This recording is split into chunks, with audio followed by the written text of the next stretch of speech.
C'est un livre dont je ne sais pas comment vous parler de ce bouquin, parce que c'est un bouquin qui m'a énormément bouleversé, qui m'a énormément mis mal à l'aise, qui m'a énormément touché, et que je trouve aussi important et si beau que Poussière d'homme de David Lelay chez Pocket. C'est pour vous dire, hein, c'est vraiment Poussière d'homme, ça vous a bouleversé tous. C'est devenu un énorme succès, ça a changé la vie de David Lelay, qui est un magnifique écrivain, qui a des tas de choses à le dire et qui le dit merveilleusement bien, mais personne ne le connaissait jusqu'à Poussière d'homme, et après ça a déclenché sa carrière. Et je pense que là, on a, voilà, moi c'est un des... Alors, le problème, c'est que c'est un roman qui est fait pour les jeunes adultes. Moi je vous conseille une chose, si vous êtes parent, vous le lisez d'abord, et puis en fonction de ça, vous voyez si vous pouvez le donner à votre ado. Ça s'appelle La Revanche. Voilà, l'histoire elle est relativement simple.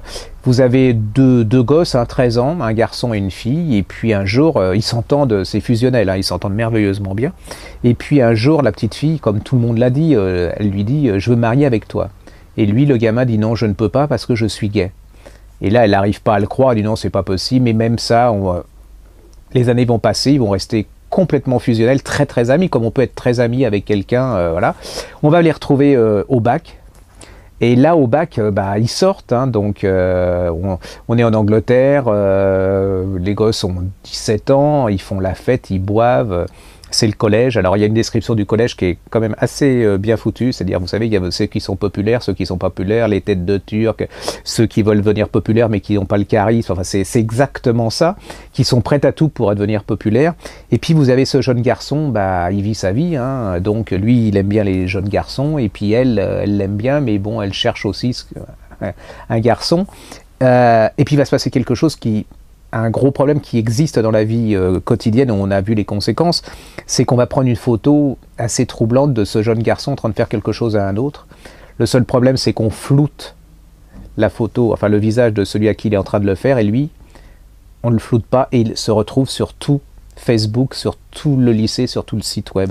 Là, vous imaginez, elle vient à son secours, elle va essayer de le soutenir, elle semble réussir, et puis il va se passer ce qui va se passer, c'est-à-dire qu'il va se suicider, se jeter dans un pont.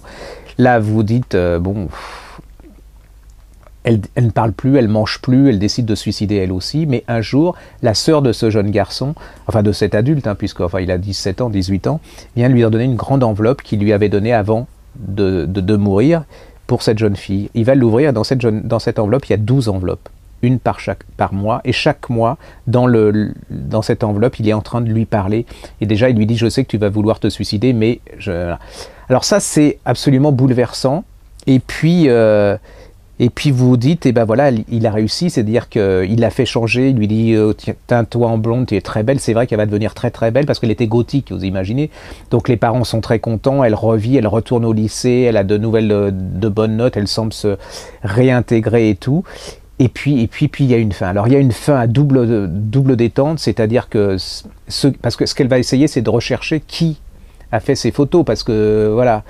Elle va mettre du temps, et vous allez avoir une fin incroyable. C'est-à-dire que voilà, je ne m'attendais pas du tout à cette fin. Ça, c'est la première détente. Et la deuxième détente, c'est le dessin de cette jeune femme qui a perdu son ami, qui a perdu, comme elle dit, c'est le seul qui m'écoutait, même s'il ne comprenait pas forcément ce que je disais, mais il l'écoutait. Et vous allez voir cette fin. Alors, moi, je peux vous conseiller, c'est absolument bouleversant, c'est une merveille, c'est un livre pour adultes, hein, à mon avis. C'est surtout si vous êtes parent et vous avez des ados, lisez ça parce que vous comprendrez peut-être mieux votre ado, parce que c'est vraiment les ados vus de l'intérieur. Et puis, vous pouvez être confronté, on le voit quotidiennement, hein, de jeunes gosses qui se suicident parce qu'elles n'en peuvent plus d'être... à la télé, enfin sur les sites, à travers des photos pas possibles. Ça s'appelle Revanche, de Kat Clark, chez Robert Laffont. C'est pour moi un des événements. Ne le donnez pas forcément automatiquement à votre gamin, lisez-le d'abord, mais en tant que parent. Si vous êtes parent, vous devez le lire parce que vous connaîtrez vos enfants. Si vous aimez la littérature, vous devez le lire parce que c'est un très très très beau livre. Et si vous n'avez pas lu Poussière d'homme, eh ben, il faut absolument le lire parce que ça va ensemble. Parce qu'en fait, quelque part, c'est un peu la jeunesse de Poussière d'homme si voilà, ils ne s'étaient pas assumés comme ils se sont assumés. Allez-y, c'est un chef-d'œuvre.